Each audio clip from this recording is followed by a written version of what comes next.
चलिए देखिए, आज हम लोग क्लास 10th के मैथ का चैप्टर 15 का पार्ट नंबर 2 पढ़ने वाले हैं।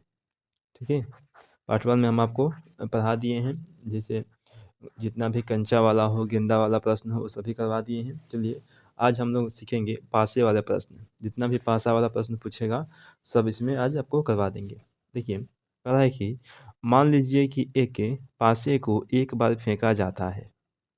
ठीक है कि मान लीजिए कि किसी एक पासे को एक बार फेंका जाता है, तो पहला प्रश्न है कि 4 से बड़ी संख्या प्राप्त होने की प्रायिकता क्या है, और दूसरा का है कि 4 से छोटी या उससे बराबर होने की प्रायिकता क्या है। ठीक है, देखिए हल करेंगे। सबसे पहले चलिए लिखेंगे कि पासे पर प्राप्त कुल परिणाम क्या हो सकता है। देखिए पासे पर या तो एक आएगा, या तो दो, या तो 3, 4, 5 या 6 इन होता है, यानी कुल परिणाम की बात करें तो 6 होता है। ठीक है, देखिए पहला प्रश्न जो है वो कह रहा है कि 4 से बड़ी संख्या प्राप्त होने की प्रायिकता लिखेंगे। देखिए कि 4 से बड़ी संख्या प्राप्त होने की प्रायिकता। ठीक है, देखिए इसे हम नंबर ऑफ एस भी बोलेंगे। देखिए 4 से बड़ी संख्या, तो 4 से बड़ी संख्या कितनी है, 5 और 6 दो ही है। 4 नहीं, 4 से बड़ी संख्या तो 5 और 6 दो है। लिखेंगे देखिए कि 4 से बड़ी संख्या, ठीक है, यानी कि नंबर ऑफ ई कितना है आपका, 2 हो जाएगा। ठीक है, अब देखिए लिखेंगे प्रोबेबिलिटी ऑफ किसका, 4 से बड़ी संख्या का निकालना है। 4 से बड़ी संख्या कितना हो जाएगा, नंबर ऑफ ई बटा नंबर ऑफ एस। अब देखिए नंबर ऑफ ई का मान है 2 और नंबर ऑफ एस का मान है 6, तो काट देंगे, 2 3 6 आ जाएगा 1/3। ठीक है, देखिए दोनों पूछ रहा है कि 4 से छोटी या उसके बराबर प्राप्त होने की प्रायिकता। देखिए लिखेंगे 2 नंबर में, दूसरा का है 4 से छोटी या उसके बराबर यानी कि नंबर ऑफ ई कितना हो जाएगा। देखिए यानी कि 4 भी होगा, क्योंकि 4 के बराबर पूछ रहा, तो 4 और 3 2 और 1, क्योंकि ये 4 से छोटी है, तो 1 2 3 और 1 4 संख्या हो गया कुल मिलाकर। ठीक है, तो सूत्र लिख देंगे, प्रोबेबिलिटी ऑफ 4 से छोटी या उसके बराबर संख्या, उसके बराबर क्या हो जाएगा, नंबर ऑफ ई बटा नंबर ऑफ एस। देखिए नंबर ऑफ ई का मान है 4 और नंबर ऑफ एस का मान है हमारे पास 6, तो काट देंगे, 2 दूनी की 4 3 6, आपका आ जाएगा 2/3।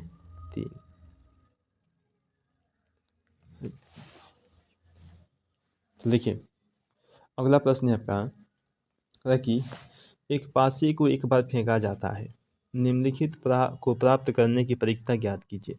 पहला प्रश्न है एक अभाज्य संख्या, दूसरा का है कि 2 और 6 के बीच स्थित कोई संख्या, और तीसरा का है कि एक विषम संख्या। ठीक है, चलिए हल करेंगे।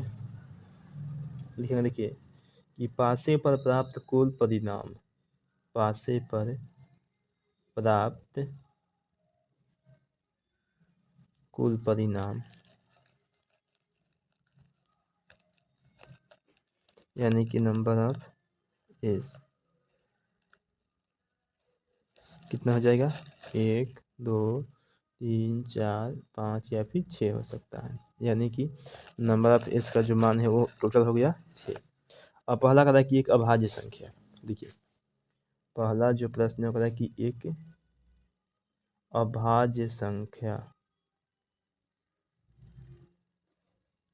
एक अभाज्य संख्या।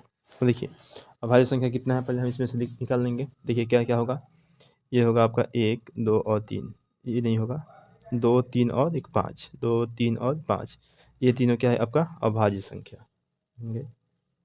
ये अभाज्य संख्या पहले कितना है ये लिख लेंगे। अभाज्य संख्या कौन कौन है, 2 3 और 5, ठीक है।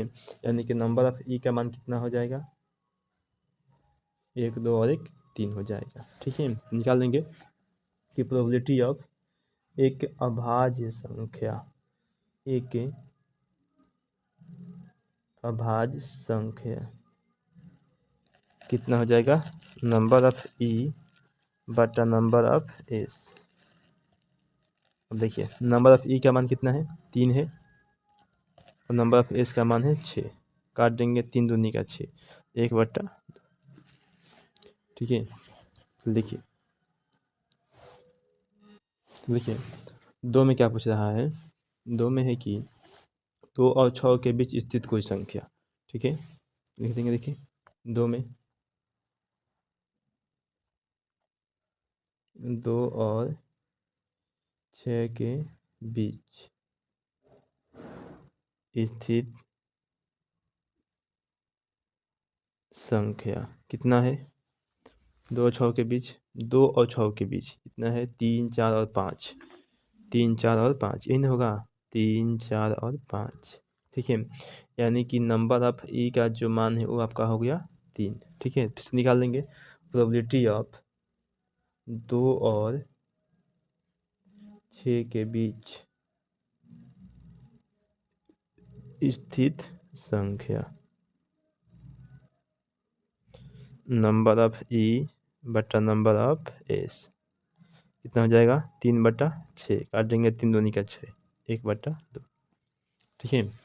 चलिए उसे 3 नंबर की एक विषम संख्या, ठीक है। चलिए निकालते हैं विषम संख्या कौन होगा, 1 3 और 5 क्या है कि आपका विषम संख्या निकल जाएगा, इसका भी आंसर वही आएगा।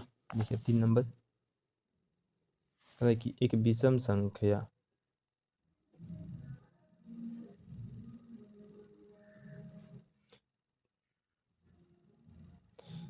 हो गया। तो देखिए नंबर ऑफ ई बराबर हो गया आपका 3, ठीक है। निकालेंगे प्रोबेबिलिटी ऑफ एक विषम संख्या,